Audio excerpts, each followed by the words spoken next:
the camel's back. And guess what that little cowboy is that sits inside of that? Pituitary, the master gland of the body. Every time you exert yourself, every time you breathe strongly through the nose, you're actually activating the primary hormonal system of the body. Okay? So people who have extremely compressed sinuses, post or secondary to anything from squeezing the jaw together during formation, right? Adolescence and those beautiful things that mom and dad paid thousands of dollars to keep all of this squeezed together for us. We actually are changing our primary hormonal system. Every time we allow ourselves to have another day go by that we're completely sedentary and we don't breathe in deeply and actually take a little bit of life in, right? Every day that we don't eat, every day that we don't engage in something active, we are not rocking and giving that little Turkish cowboy a ride. Okay? He loves the rodeo.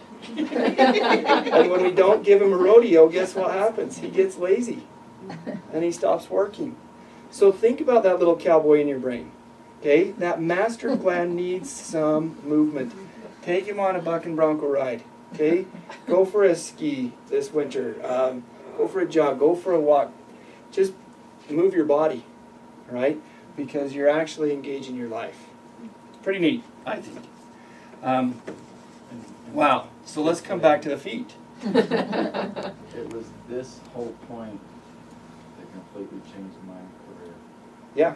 This whole idea of total body orthopedics and cranial orthopedics. It was not so much what I was taught, but what I was not taught. Right. Absolutely. It has completely messed up my life. Yes, because I had this thriving career doing what everybody else did. Right. Now he's stuck with you all. Jeez. No. Okay, so let's look at the foot again one more time. You should have been a podiatrist, Jared. You draw the best feet Yeah? I've ever seen. He's good at all of them. So when we look at this foot, in order to maintain the function of the foot, we need to look at a couple of things that are essential, okay? How many of you are easily able to sprain or roll your ankle? Okay? I have this high tendency toward inversion or rolling my ankle inward, okay? When we look at that, we know then, according to this anatomy, that the heel, so if we look from the back, okay, so we have our calf muscle comes down, and then we're going to actually see we have this little ankle bone here. And what we'll find is that my tendency is to roll this ankle onto the inside. So every time I roll this ankle inward, I'm engaging this side and impinging the nerves and the vessels that come through this side. But what we'll see then is as you feel the heel, you'll start to notice that there is a tendency to walk on the outside. So you'll see the shoe will wear on the outside. Okay? So it'll be worn on this outside, the heel. And then you'll start to feel that heel bone or the calcaneus doesn't move outward. Okay? So again, those that are inverters or have a tendency to sprain your ankle, raise your hands again. Good. Raise them high. Good. Okay, so I might end up using a couple of you as... I'll show that also. That's different, okay. Yep. So I'll show an example of that this evening, and we'll just show you quickly how we assess that. Okay? So then there's also the opposite. What if I have a tendency to roll my ankle outward, or in other words, I'm stepping inward on my foot, and then I'm rolling my ankle and hurting the outside. Okay? Quite less common because this tibia, the medial malleolus, doesn't come down as low as the fibula on the outside. Okay, so you actually have two bones. Remember, there's the small bone here, the fibula, that comes on the outside, and then the larger bone, the tibia, that comes up and gives then the base for which the femur builds on top, right? This is the primary weight bone, bearing bone of the lower leg. But this doesn't come down as low as does the fibula on the outside, so it's less common to get this type of a sprain, right? But that can also happen. So we'll have a loss of the movement in the heel, and that starts to set us up for weakness in the front or forward portion of the arch. Now, the next thing that we'll see is these metatarsal bones in the foot that actually come up like this, these bones actually have a certain degree of movement. Okay? When we look at it from the second, let's actually draw it this way. There is actually a ratio, and we'll just do these quickly as rays, if you will. 1, 2, 3, 4, 5.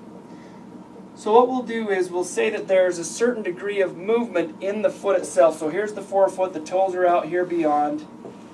And as we look back in here, just above the arch itself, there's a certain degree of movement that each of these the bones in the foot have, okay? So we'll compare it to the second ray. This is a 1-to-1 ratio. This one will actually be 2-to-1. This is 2-to-1. This is 3-to-1. And this is approximately 4-to-1. Or in other words, when we move the feet, the small bones in the feet, there's a certain degree of mobility. Okay? And I'll show that as well, what we're referring to. Because you can actually compare these ratios as you go back and forth across the foot and show where that loss of mobility or rigidity in the foot then starts to create a loss of the transverse arch movement, and we'll actually see that where then this bone or this articulation has become weak enough that it actually allows this to drop down. Okay? And then when we try to move it, there's a lack of movement in that articulation. Sometimes we'll actually see here, it's called a drop navicular. When the navicular drops downward, then you'll see a flattening of the foot, and on an x-ray you'll actually start to see arthritis building up here, and that then can actually set us up for the plantar fasciitis. Okay? So we'll look at a couple of things with that as well. Then, as we actually peel the toes or hold the toes back up, in between each of the toes, there's a place or a point of sensitivity, and we can actually make a correction in between those because that's where that nerve actually rests. Okay? Then we can make a correction to see that the toe actually flexes. So we're going to evaluate toe flexion and downward flexion, and then finally we'll recheck this joint and then the joint of the talus as it moves in between the tibia and the fibula. So let's actually show an example, because that's a lot of information, and that's actually a whole course. Okay, so I'm going to grab 2 chairs.